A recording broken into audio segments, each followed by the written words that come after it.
Hello friends, welcome to Banu's kitchen recipes. வாங்க friends, இன்றைக்கி நம்ம முறுமுறுன்னு வாழைப்பூ வடை செய்கிறத பார்க்க போகிறோம். ஈவினிங் ஸ்நாக்ஸாக இந்த வாழைப்பூ வடையை செஞ்சு பாருங்கள், ரொம்ப டேஸ்ட்டாக இருக்கும். அதே போல் இந்த வாழைப்பூ வடையை சாம்பார் தொட்டு சாப்பிட்டு பாருங்கள், ரொம்ப டேஸ்ட்டாக இருக்கும். நம்ம சேனலை சப்ஸ்கிரைப் பண்ணாதவங்க சப்ஸ்கிரைப் பண்ணிக்கோங்க, மறக்காமல் ஐகான் பட்டன் மேலே ப்ரெஸ் பண்ண மறந்துடாதீங்க. வாங்க ரெசிபி செய்ய ஆரம்பிக்கலாம். கடலை பருப்பு 200 கிராம் எடுத்துக்கோங்க. கழுவிட்டு 2 மணி நேரம் ஊற வச்சுருங்க.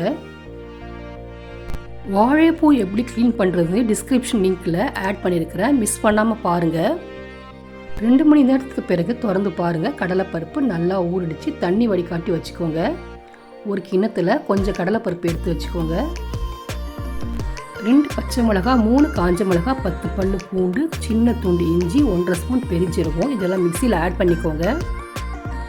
ஆட் பண்ணிவிட்டு பல்ஸ் மோடில் ஓட்டிக்கோங்க. அதே கப்பில் கொஞ்சம் கூட தண்ணி இல்லாமல் கடலைப்பருப்பை நல்லா வடிகாட்டி ஆட் பண்ணிக்கோங்க. 1.5 ஸ்பூன் பொட்டுக்கடலை ஆட் பண்ணிக்கோங்க. கொரப்பாக அரைச்சி பவுல் ஆட் பண்ணிக்கோங்க. பொட்டுக்கடலை நம்ம ஏன் ஆட் பண்ணுறோன்னா வாழைப்பூவால் ரொம்ப கிறிஸ்பியாக இருக்கும், அதுக்காக தான். இப்போ வாழைப்பூ நறுக்கி அதை ஆட் பண்ணிக்கோங்க. வெங்காயம் பொடி பொடியாக நறுக்கி அதை ஆட் பண்ணிக்கோங்க. மல்லி இலைகள், கருவேப்பிலை, பவுலில் எடுத்து வச்ச கடலைப்பருப்பை ஆட் பண்ணிக்கோங்க.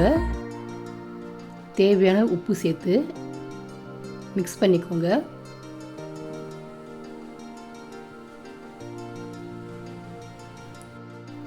சின்ன உருண்டைகளாக பிடிச்சி எப்படி வடை தட்டுற மாதிரி தட்டிக்கோங்க. எண்ணெய் சூடான பிறகு நம்ம தட்டின வடையை ஒன்று ஒன்றா எண்ணெயில் ஆட் பண்ணிக்கோங்க. ஸ்டவ்வை மீடியம் ஃப்ளேம்லேயே வச்சு ஃப்ரை பண்ணுங்கள், அப்போ தான் உங்களுக்கு வடை பொன்னிறமாக இருக்கும்.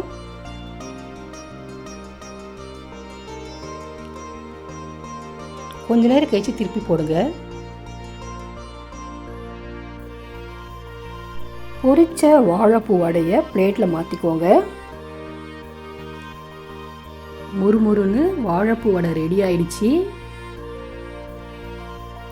வாழைப்பூ வாங்கினா மிஸ் பண்ணாமல் இந்த வாழைப்பூ வடையை செய்ய மிஸ் பண்ணாதீங்க. இந்த ரெசிபி உங்களுக்கு பிடிச்சிருந்தால் லைக் பண்ணுங்கள், ஷேர் பண்ணுங்கள், கமெண்ட் பண்ணுங்கள். சேனலை சப்போர்ட் பண்ணி சப்ஸ்கிரைப் பண்ண மறந்துடாதீங்க. இதே போல் அடுத்த ரெசிபியில் உங்களை அனைவரும் பார்க்கலாம் ஃப்ரெண்ட்ஸ். பாய்.